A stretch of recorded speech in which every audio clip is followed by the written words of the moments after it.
for me, Sims is in a particular space in time. We're just over 100 years old. We've celebrated the great legacy of a lot of our employees over the last 100 years. So we're in a financially stable position. We've got a new management team in place and a widened and experienced management team. So the opportunity to look further than just 12 months, but really to look into the future. As an executive team, we sat down and came up with a work plan to help us develop a strategy to be able to grow and continue to excel in our core business and also look at expanding outside of that core business. And we brought in E&Y from a consulting point of view as business consultants and strategy consultants to help us formulate that plan so that we could deliver it effectively to the employees. I think the industry is going to go through a major overhaul and some major challenges that we haven't seen before.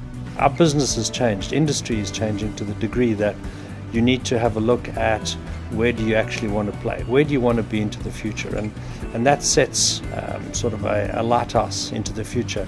What's that beam that you want to follow? And we agreed as a management team and with the help of E&Y that it was more important to develop that purpose story for Sims, the why we're in business and why we do the things that we do. Because once you have that in place, then it's much easier to make decisions about what other businesses you want to grow into and how else you can continue to expand the core business that you're in. The best part about the narrative and the purpose workshop was that it gave you that focus about, well, why are we actually here?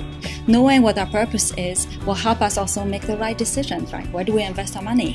Where do we go next? What should we be looking at? So I think it's critical to have those that purpose which puts boundaries, or at least explain the space in which we're operating in. The most difficult part of it was trying to get everybody to agree on what our main purpose was as a company and why we all sort of came to work every day and what problems we were solving for our customers. I thought the process was really well organised. It was disciplined, which made it hard at times, but I think the result of the process was fantastic. The concept behind a purpose narrative I had never really looked at in detail, and just how we came together, putting the ideas together, getting everybody's input. No one could say that they didn't have a really good chance to put their mark on what our purpose narrative should be. At the very beginning, I was just a little bit reserved about what role I could play because I haven't been part of Sims for very long. But this process, very quickly, you could see that this wasn't about how long you were at Sims, but it's about bringing a diversity of thoughts and opinions and experiences to a process that's much larger.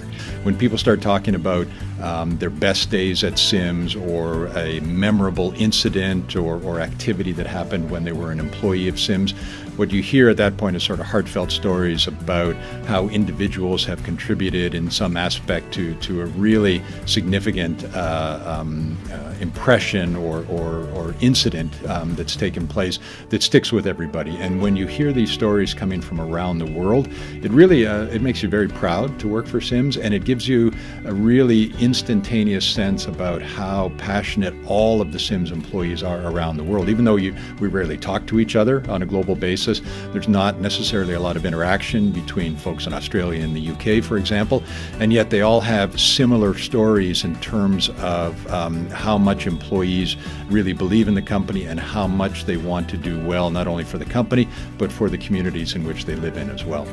The parts I really laughed at was there was a lot of interplay between some of the executive managers, particularly when some of the stories were told. I found some of the stories very funny. I think some of the stories were very impactful across the group, particularly when we shared stories around our backgrounds and where we'd come from and what we've done. To me, that was really exciting. I got to know a lot but there was also a really good banter amongst the team. I really enjoyed that, and I think Ernst & Young did a great job in facilitating that process. This is not something that we can implement tomorrow. This is something that we will implement over time. I mean, we have the purpose statement is a very big statement, and there are some very, very big objectives around that. And, are we going to stop waste going to landfill tomorrow? But will we do it over time? Yes, I believe we will. What I want to be able to see is I want to see that we seriously adopt the narrative to a point where we are focusing on the things that we do today, the things that we do well, which are still very much an important part of our future. And we continue to focus on those, and we continue to improve on those, and we use the purpose narrative and to do that, to continue to improve on that. Part of the issue for me is really around making sure that we are good stewards of this company, and that we are going to set this company up. Its strategic framework is a sustainable long-term value model. That means that everybody is going to gain, from the employees to the customers, our suppliers, our shareholders. That's really important for me, that we can actually set this company on a journey that we can actually play in the global economy, in the circular economy that we're playing, but also gives us opportunity. There are opportunities within that framework that we can grow our business, not only in the metals, but in municipal recycling, in the energy from waste. There are opportunities, and it's our job as leaders to be able to set this company up for the future and before we hand it over to the next set of managers that take over from us one day.